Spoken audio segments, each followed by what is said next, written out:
you didn't really, the variation kind of helped. And then I got to mile 62, and then basically for 62 down to the river, I mean, there was a couple ups in there, but a lot of it was just really runnable down. I was moving pretty good, just letting gravity pull me down. And my pacer was doing a great job of pushing me and trying to get me going. But at the same time, I was also trying to remind him, maybe I should have just, shut my mouth and just listened to him, let him push me a little bit harder. But at the same time, I was thinking about trying to save a little legs for the last 20. And I was like, I know, man, I gotta keep moving. But I'm moving good, and I gotta make sure to save some quads for the last 20. Yeah, it's funny that you say that, because you think got some crazy dogs here, folks. Sorry about that. Crazy pug beagle mix. It's one of the things. I know when I picked up my pacer, there was a couple times where he would scoot out in front of me a little bit, and same sort of thing. Come on, keep pushing, and I kept thinking to myself, you just jumped in at 60 miles. I already got 60 miles on my legs. Like, let's chill out here a little bit. How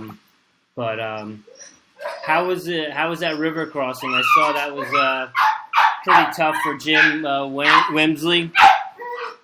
Yeah, well, I think I was reading up about Walmsley. I think he said something like he had actually tried to swim a little bit. He had tried holding on with one hand and using the other hand to actually paddle to help get him across, and that's how he ended up slipping off the rope. But yeah, the river crossing was a little bit different for me. I got there at nighttime, and I was not on course record pace, clearly, like Walmsley was. Man, that guy was having an amazing race up until that point.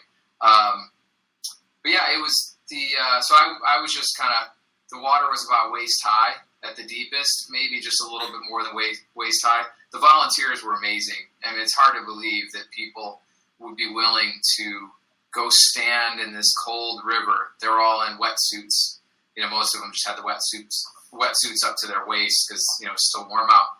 But these people were standing there, and they had put glow sticks, in the water, and they knew exactly where you should step and not step. And as you're, you got two hands on the rope and you're making your way, each volunteer is telling you, okay, here's a deep spot right here, or there's a big rock right here. There's a slippery rock right here. Don't, be careful on the slippery rock. It's really pretty amazing, the volunteer support out there. So the river crossing was not as bad as I anticipated. In fact, it kind of woke me up from 62 to 78. You're just running, a lot of downhill, got to the river, and Chris can tell you, he was there.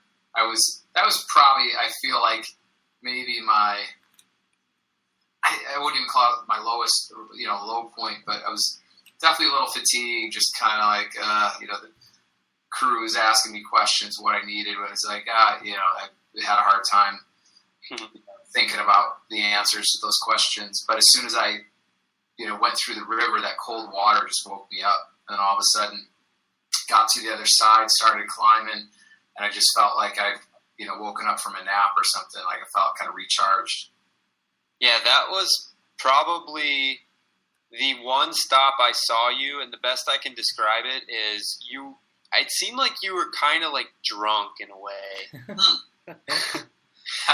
like you were like a little loopy. Like, not like you still knew what was going on, and you still had your head on straight, but it was like you were almost like a little kind of tipsy in a way, and you're saying some weird shit, and then I was like, dude, I'm gonna go down to the stairs, because you walk down these stairs to get to the river. I'm like, I'm gonna go down to the stairs and just grab a couple of pictures of you and Austin, because that's where Austin picked him up, Rich, and took him in from there. That was mile 78. Is that right?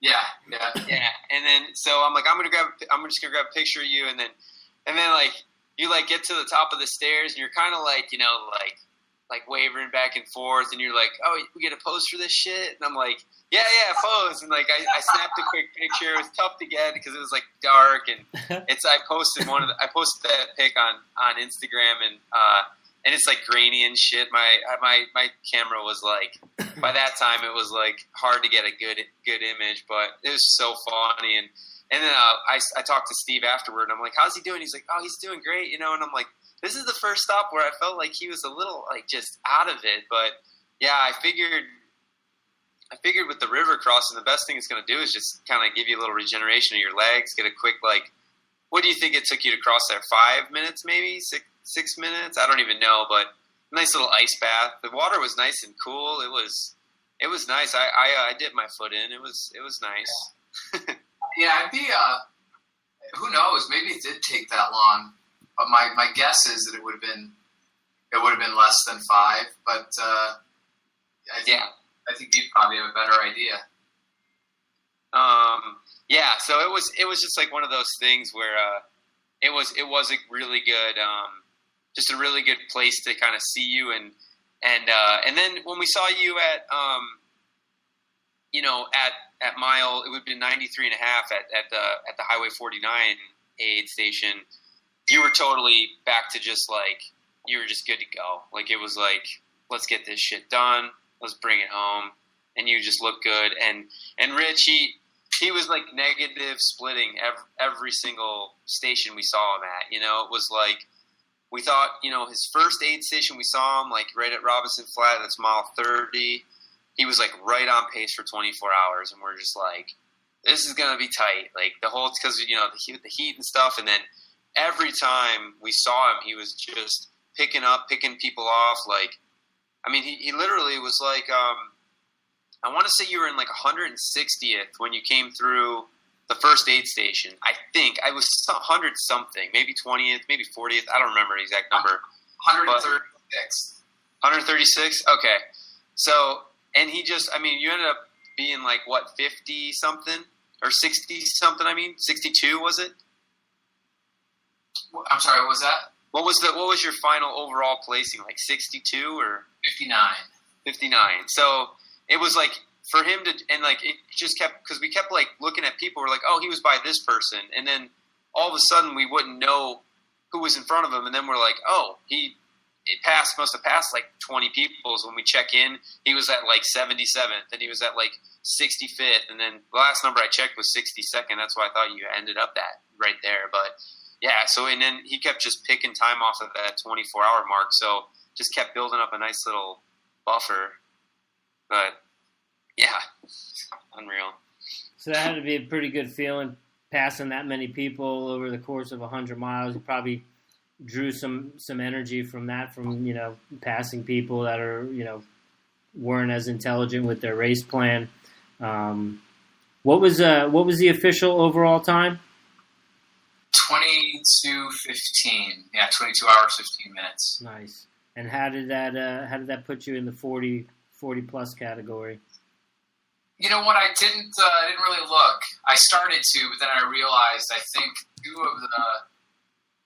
at least two of the. I mean, man, third place was in his 40s. I think at least 2 of the top 10 were in their 40s. So then I didn't even bother looking through the next.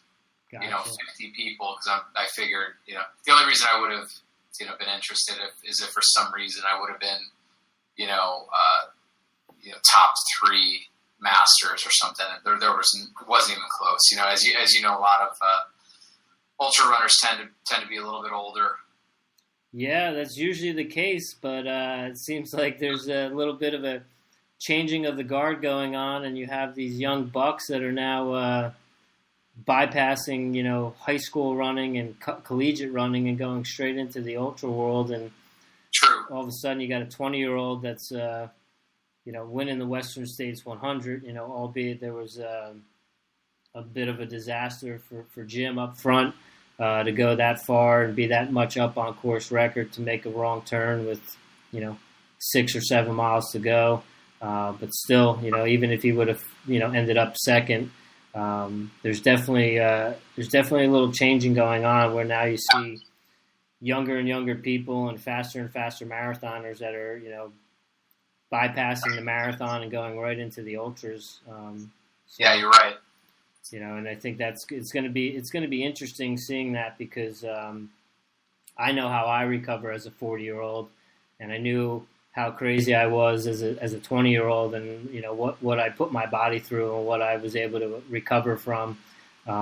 So it's going to be interesting to see with these young guys what they're able to do and some of these times that they're going to be able to throw out there. But it's all good stuff for ultra running, and it's just bringing more and more notoriety to the sport.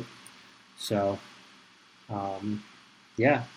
Well, congratulations, Chris. I want to get into it a little bit with you, and I know this was your first real ultra experience, and I know you've got some aspirations to take on some ultras here in the future. Take us through your experience as a crew member. And not only that, but being a crew member at the granddaddy of them all. It probably couldn't have been any better of a first time experience, but you got to see it all unfold from kind of different perspectives. So, give us your thoughts on it. What kind of experience it was for you? And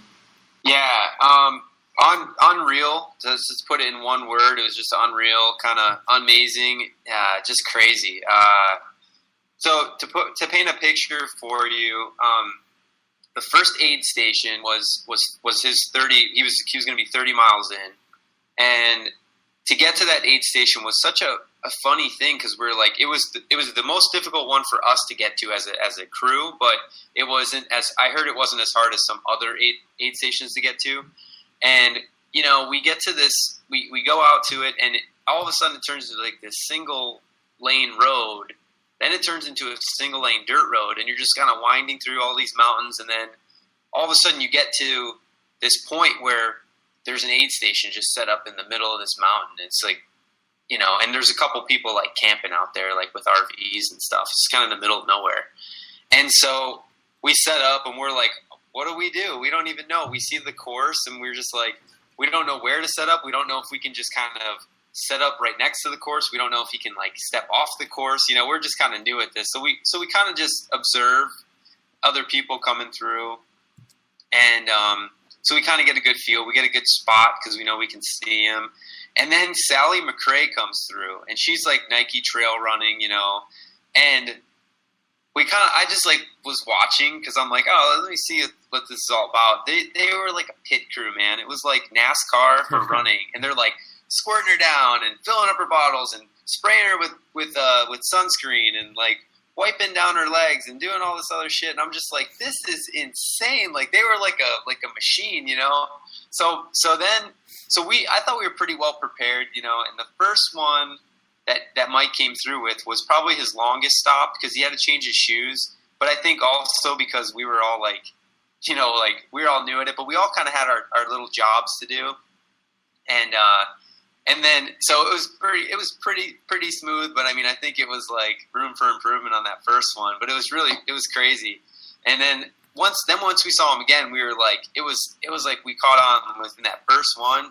And then the next time we saw him, we were just like firing on all cylinders. We're like, boom, got his water bottle filled, got his Generation UCAN filled up, got him a scoop of Mirror Energy, got his gels on him, like, just, I was like wiping down him with like a cold handkerchief, and then I worked on this IT band at one point in time, and just like it was just like everyone had their kind of did their thing, and it was really cool. And then just seeing people come through, even people having like rough days, like everyone was kind of, no matter what crew you're in, or no matter what kind of, if you're just watching as a spectator, or if you were actually helping people, it was like everyone there was like just there to help and cheer people on. Like, it wasn't like your local 5K or 10K where you see someone run by and you're like, everyone cheers for him. It was like everyone cheered for everybody, and it was like such a inspirational thing to see and like motivating thing to see, because everybody was so just into the moment and into the race, from little kids that were there to people that probably have been there for 20 years or whatever. I mean,